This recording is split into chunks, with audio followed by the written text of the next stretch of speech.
सुंदरवन के जंगल में रानो चिड़िया अपने माम बाबा के साथ रहती थी। उसका पिता टुन्नू गन्ने की खेती किया करता था। रानो की माँ अपने पति के साथ गन्ने की फसल की देखभाल करती थी। एक दिन दोनों पति पत्नी खेत में काम कर रहे थे। रानो की माँ, मैं बहुत थक गया हूँ। अब मुझसे और काम नहीं किया जाता। थोड़ा पेड़ की छांव में बैठकर आराम कर लेते हैं, फिर आगे का काम शुरू करते हैं। रानो भी हमारा घर पर इंतजार कर रही होगी। मौसम भी आज कुछ ठीक नहीं लग रहा है। मुझे लगता है जोर की बारिश होगी आज। फिर दोनों पति पत्नी एक पेड़ के नीचे बैठ जाते हैं। फिर अचानक से तेज बारिश होने लगती है, जिसकी वजह से उस पेड़ की एक सूखी डाली टूटकर गिर पड़ी, जिसकी चपेट में पेड़ के नीचे बैठे दोनों पति पत्नी की वही मौत हो जाती है। काफी देर हो जाती है। रानो के माँ बाबा जब घर नहीं लौटते, तब रानो को उसके माँ बाबा की चिंता सताने लगती है। पता नहीं आज माँ पापा कहाँ रह गए। इतनी रात हो गई है, अभी तक नहीं आए। चारों तरफ अंधेरा हो गया है और कुछ दिखाई भी नहीं दे रहा है। अब मैं क्या करूँ, किससे पूछूं? फिर रानो हरिया तोता के घर जाती है। हरिया काका, आपने मेरी मम्मी पापा को देखा है क्या? अभी तक वो घर नहीं आए हैं।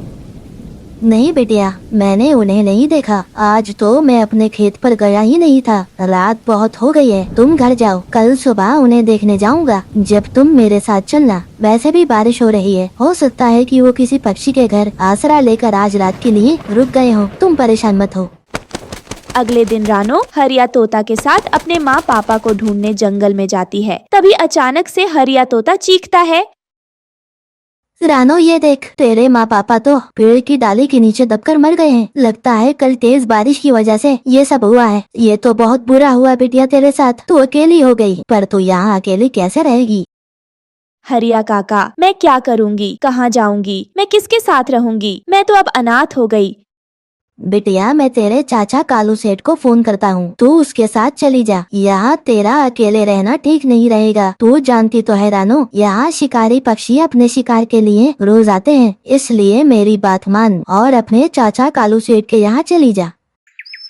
बेचारी रानो चिड़िया का रो रो के बुरा हाल था। अगले दिन उसके चाचा कालू सेठ रानो को अपने साथ लेकर अपने घर ले जाते हैं। कुछ दिन यूं ही बीत जाते हैं। अब कालू सेठ रानो को अपने घर में देख परेशान होने लगता है।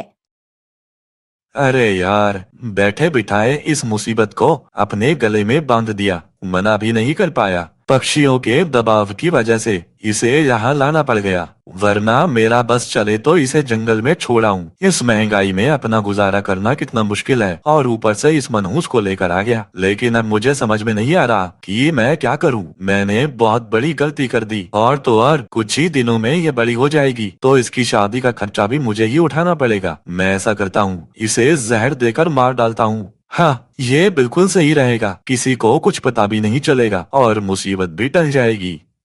रानो चिड़िया ये सब बातें छुप कर सुन लेती है। वो अपने चाचा की ऐसी बातें सुनकर बहुत डर जाती है। हे भगवान, कालू चाचा तो मुझे मारना चाहते हैं। नहीं, मैं ऐसा नहीं होने दूंगी। मैं यहाँ से भाग जाऊंगी। और रात होते ही रानो वहाँ से भाग जाती है। उड़ते उड़ते वो वापस अपने घर पहुँचती है, लेकिन वहाँ उसका घोंसला नहीं होता है। यह देख रानो हैरान हो जाती है। फिर वो हरिया तोता के पास जाती है। हरिया काका, मेरा यहाँ घोंसला था ना, वो कहाँ गया?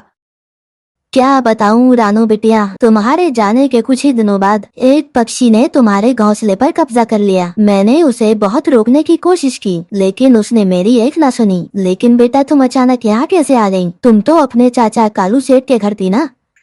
फिर रानो चिड़िया हरिया तोता को सारी बात बता देती है। अच्छा बेटा, ये तो तूने बहुत अच्छा किया। मुझे तो यकीन नहीं हो रहा वो कालू सेठ ऐसा भी कर सकता है। पर बेटा, बारिश का मौसम आने वाला है। अब तुम्हें अपने लिए कोई दूसरा घर जल्द से जल्द बनाना होगा। तुम तो जानती हो मेरा घर कितना छोटा है, वरना मैं तुम्हें अपने घर में रख लेता। कोई बात नहीं काका, आप परेशान मत होइए। फिर रानो अपने गन्ने के खेत में पहुंचती है और वहां पहुंचकर अपने लिए एक सुंदर सा गन्नों का घर बनाती है। आज उसे अपने मम्मी पापा के बहुत याद आ रही थी। पापा, मामा, अब मैं यही रहूंगी अपने खेत में गन्नों का घर बनाकर, और आपकी तरह गन्ने की खेती करूंगी और इन गन्नों को बेचकर अपना गुजारा करूंगी। तभी वहां हरिया तोता आ जाता है। अरे वाह बेटा, ये गन्ने का घर तो बहुत सुंदर और मजबूत लग रहा है। रानू बिटिया, ये तो तुमने बहुत अच्छा किया, अपने खेत में गन्ने का घर बना लिया। अगर तुझे कभी भी मेरी जरूरत पड़े तो मुझे बता दियो, मैं तेरी मदद के लिए हाजिर रहूँगा। फिर उसके बाद रानो चिड़िया अपने गन्ने के खेत में गन्ने की खेती करके अपने गन्ने के घर में खुशी खुशी रहने लगती है। दोस्तों, आपको हमारी आज की कहानी कैसी लगी? हमारी कहानी को लाइक करें, कमेंट करके अपनी राय हमें दें। आपके कमेंट और लाइक हमारे हौसले को बढ़ाते हैं। अगर आप हमारे चैनल पर नए आए हैं तो हमारे चैनल को सब्सक्राइब करना ना भूले। आपका धन्यवाद। मेरी तो किस्मत ही खराब थी जो मेरी माँ ने मेरी शादी तुम्हारे साथ कर दी। जिस दिन से बिया कराई हूँ, एक भी दिन अभी तक पेट भर के भोजन नहीं मिला। तुम्हारा तो पेट नहीं, कोई कुआं है, और मैं एक कुएं को कैसे भर सकता हूँ? बस कालू कौवे का इतना ही कहना था कि गौरी कौवी पास में पड़ा हुआ एक डंडा उठा लेती है और वो अपने पति की पिटाई करने लगती है। गौरी कौवी अपने पति की खूब पिटाई करती है। बस गोरी, बस, जो होना था वो हो गया। बस यही दिन देखना बाकी था कि तुम मेरी पत्नी होकर मुझे डंडों से मारोगी। तो तुम मुझे इतना गुस्सा क्यों दिलाते हो? मेरे पेट को कुआं कहते तुम्हें शर्म नहीं आती? अब जो भी हो, अब मैं तुम्हारे साथ यहाँ नहीं रह सकता। अब मैं तुम्हारा ये घोंसला और ये जंगल छोड़कर यहाँ से जा रहा हूँ। तो जाओ ना, मैं कौन सा तुम्हें रोकना चाहती हूँ। वैसे भी मैं भी तुम्हारी शक्ल नहीं देखना चाहती। फिर कालू कौवा गुस्से में वहाँ से चला जाता है। शाम तक आवारा घूम कर आ जाएगा। पहले भी ऐसे कई बार घर छोड़कर गया है।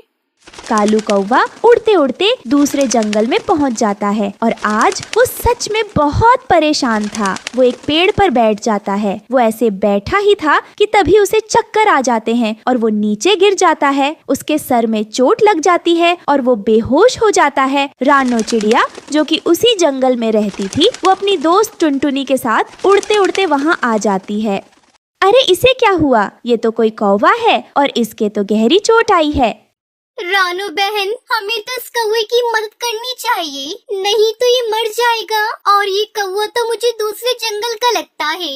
हम इसे उठाकर मेरे घर ले जाते हैं। फिर उसके बाद रानो चिड़िया और टुनटुनी उसे कौवे को अपने घर ले आती है। रानू बहन, मैंने पट्टी तो कर दी है, परंतु इस कौवे को अभी तक होश नहीं आया। जब वो दोनों बगल में बैठे आपस में बातें कर रहे थे, तभी कौवे को होश आ जाता है, लेकिन वो अपनी आंखें फिर से बंद कर लेता है। जब तक इस कौवे को होश आता है, तब तक मैं अपने लिए और इस कौवे के लिए भोजन ले आती हूँ। ये कहकर टुनटुनी चिड़िया भोजन लेने चली जाती है। अब तो मैं इस गोरी कौवी की बच्ची को मजा चखा कर ही रहूंगा, और अब मैं 2-3 दिन इसी चिड़िया के घर में बीमारी का नाटक करके रहूंगा। मुझे तो छत भी मिल गई और भोजन भी, और गोरी कौवी ढूंढ रही होगी मुझे पूरे जंगल में। मैं भी यहाँ से जब तक नहीं जाऊंगा तब तक उस गोरी कौवी की अकल ठिकाने न आ जाए। अब तो रात भी हो गई, लेकिन अभी तक कालू जी घर नहीं लौटे। क्या सच में अब मेरे कालू जी घर छोड़कर चले गए? आज मुझे कुछ ज्यादा ही गुस्सा आ गया था। अगर मुझे पता होता तो मैं कभी अपने कालू जी को डंडे से नहीं मारती।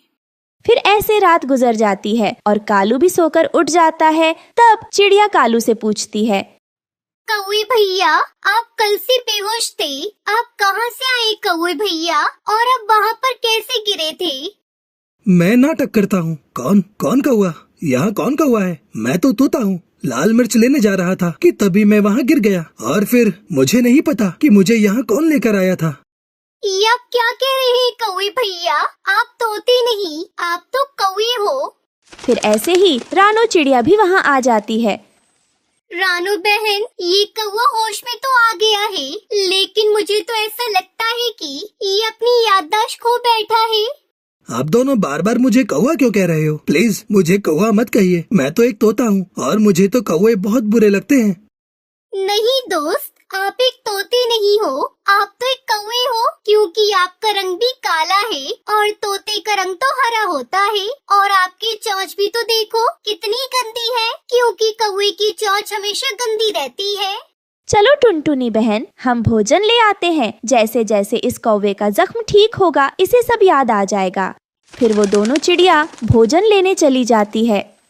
बड़ी आई मेरी गंदी चोंच बताने वाली। वो तो मैं नाटक कर रहा था, नहीं तो मैं इसे बता देता कि किसकी गंदी चोंच है। अब मैं जल्दी से आराम कर लेता हूँ, चिड़िया तो भोजन ले ही आएगी। वहीं दूसरी तरफ कालू की पत्नी गौरी कौवी अपने पति को पूरे जंगल में ढूंढ रही थी। तभी उसे कबूतर मिल जाता है। अरे बंटी भैया, कहीं आपने कालू जी को देखा है? वो कल रात मुझसे लड़ाई कर घोंसला छोड़कर चले गए हैं। देखा है, गौरी कौवी कल तुम्हारा पति दूसरे जंगल की तरफ जा रहा था।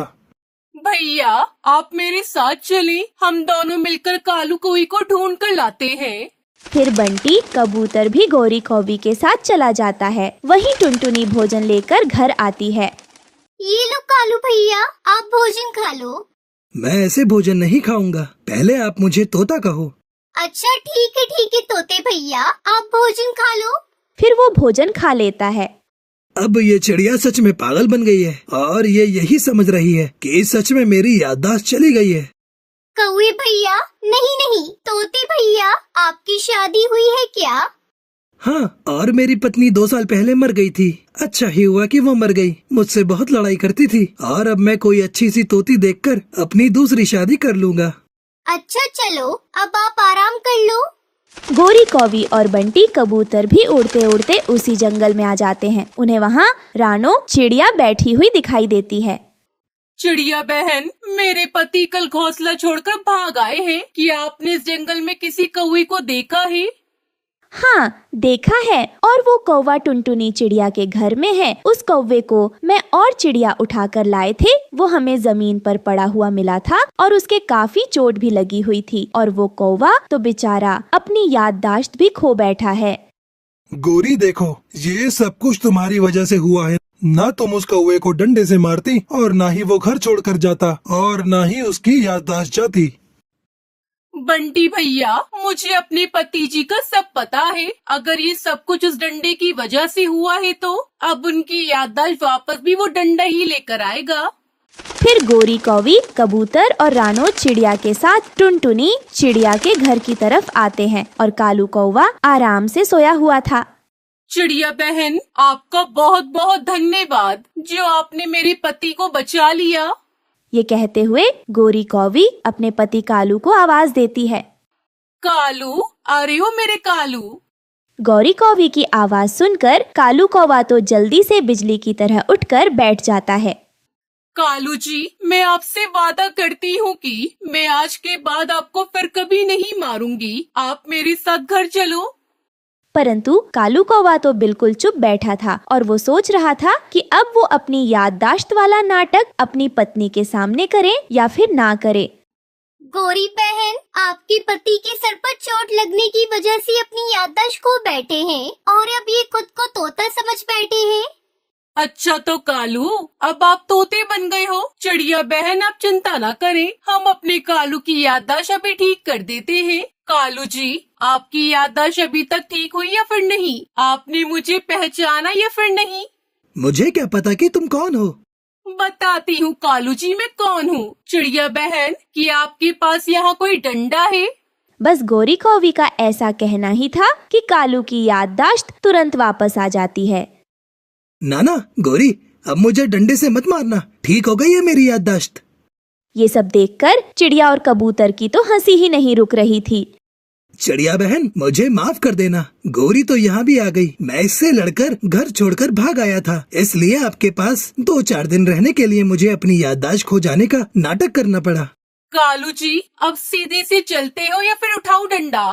फिर उसके बाद गौरी कौवी अपने पति को लेकर घर आ जाती है और फिर वो दोनों खुशी खुशी रहने लगते हैं। दोस्तों, ये थी आज की कहानी। और हाँ दोस्तों, इस कहानी से ये सीख मिलती है कि हमें किसी को इतना नहीं सताना चाहिए कि वो घर छोड़ने पर मजबूर हो जाए। और हाँ दोस्तों, आज का सवाल ये है कि कालू घर छोड़कर क्यों गया था? अगर आपको पता है तो कमेंट बॉक्स में लिखकर जरूर बताइए। और अगर आप हमारे चैनल पर नए हो तो चैनल को कर दो सब्सक्राइब और हमारी वीडियो को कर दो लाइक। और हाँ, घंटी बजाना ना भूलना ताकि नई वीडियो आपके फोन की स्क्रीन पर हो। मिलती हूँ मैं आपको अगली वीडियो में, तब तक के लिए धन्यवाद।